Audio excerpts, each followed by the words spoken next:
James मिल और Vincent Smith के बाद यदि किसी लेखक ने भारतीय इतिहास को सबसे ज़्यादा प्रभावित किया है तो वो हैं दामोदर धर्मानंद कौशाम्बी।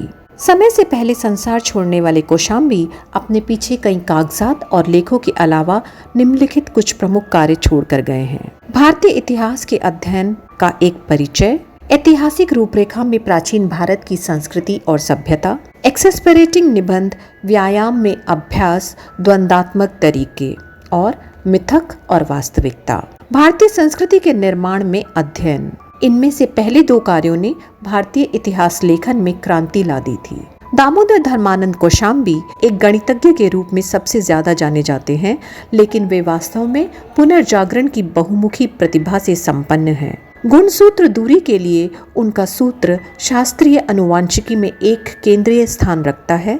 सिक्कों पर उनका काम होर्ड्स के न्यूमिज्मेटिज्म को एक सटीक विज्ञान में बदल देता है।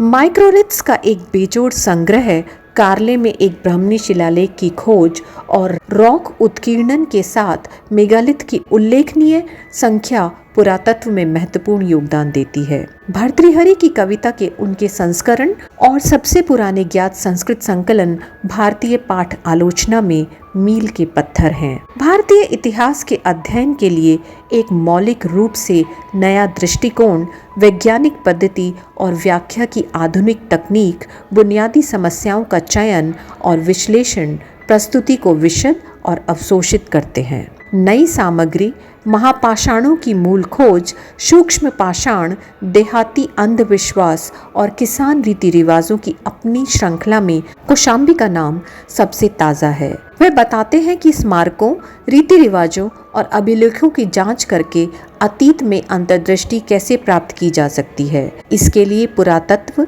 नृवंश विज्ञान और भाषा विज्ञान जैसे कई क्षेत्रों में वैज्ञानिक विधियों को प्रभावशाली उपयोग किया जाता है। कौशाम्बी की कृतियां हैं भारतीय इतिहास के अध्ययन का परिचय, myth and reality, studies in the formation of Indian culture, ऐतिहासिक रूपरेखा में प्राचीन भारत की संस्कृति और सभ्यता तथा इंडियन न्यूमिस्मैटिक्स। 1956 में प्रकाशित कौशाम्बी की पहली पुस्तक an introduction to the study of Indian history पेशेवर रूप से उनके विचारों से अलग थी।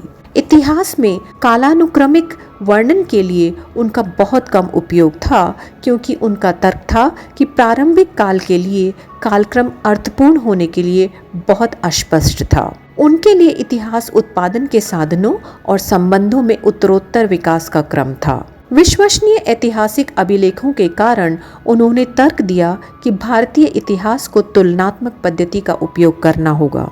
इसका मतलब ऐतिहासिक कार्यों की एक विस्तृत श्रृंखला के साथ परिचित होना था। शास्त्रीय यूरोपीय इतिहास के साथ कौशाम्बी की अपनी परिचितता उनके लेखन में स्पष्ट है। इसका मतलब है इतिहासकारों को सामाजिक परिवर्तनों में पैटर्न को समझने में सक्षम बनाने के लिए विभिन्न विषयों और अंतः विषयों तकनीकों का उपयोग भी था। संस्कृत के ज्ञान ने कौशाम्बी को व्युत्पत्ति तार्किक विश्लेषणों की एक श्रृंखला के लिए प्रेरित किया, जिसका उपयोग उन्होंने विशेष रूप से वैदिक काल की सामाजिक पृष्ठभूमि के पुनर्निर्माण में किया। इस प्रकार उन्होंने तर्क दिया कि वैदिक साहित्य और पौराणिक परंपरा में कई स्थापित ब्राह्मणों के नाम स्पष्ट रूप से गैर आर्यन मूल होने की ओर इशारा करते हैं। गोत्र के अध्ययन से वह तार्किक बिंदु पर चला गया कि वैदिक ग्रंथों की भाषा शुद्ध आर्यन नहीं हो सकती थी और इसमें गैर आर्य तत्वों का मिश्रण होना चाहिए, जो गैर आर्यों को ब्राह्मणों के रूप में शामिल करता है।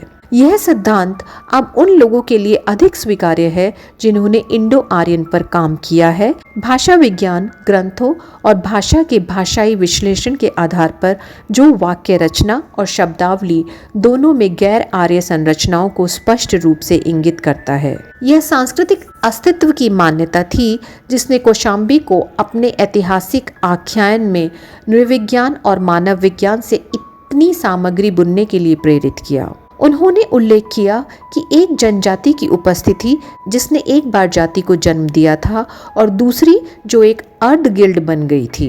उन्होंने पेड़ों और पवित्र उपवनों, बलि अनुष्ठान करने वाले पत्थरों, गुफाओं और पाषाण आश्रयों पर ध्यान दिया, जिन पर प्रागैतिहासिक पुरुषों बौद्ध भिक्षुओं और बाद में हिंदू पंथ के चिकित्सकों द्वारा क्रमिक रूप से कब्जा कर लिया गया होगा। ऐसे स्थानों में पवित्र केंद्रों के रूप में एक उल्लेखनीय निरंतरता है और अक्सर कई लिखित ग्रंथों की तुलना में वस्तु और अनुष्ठान दोनों में अधिक ऐतिहासिक निरंतरता प्रदान करते हैं। यह स्पष्ट करना महत्वपूर्ण है कि कौशाम्बी यह तर्क नहीं दे रहे थे कि अन्य संस्कृतियों की तुलना में धर्म ने भारतीय संस्कृति में अधिक महत्वपूर्ण भूमिका निभाई है, जैसा कि उन लोगों का स्टैंड रहा है जो भारतीय अतीत की अधिक आध्यात्मिकता को बनाए रखते हैं, बल्कि कौशाम्बी की स्थिति यह है कि भारतीय जीवन के अन्य क्षेत्रों की तुलना में धार्मिक अनुष्ठानों में पुरातन का अधिक अस्तित्व था, जो एक निश्चित रूढ़िवाद की बात करता है,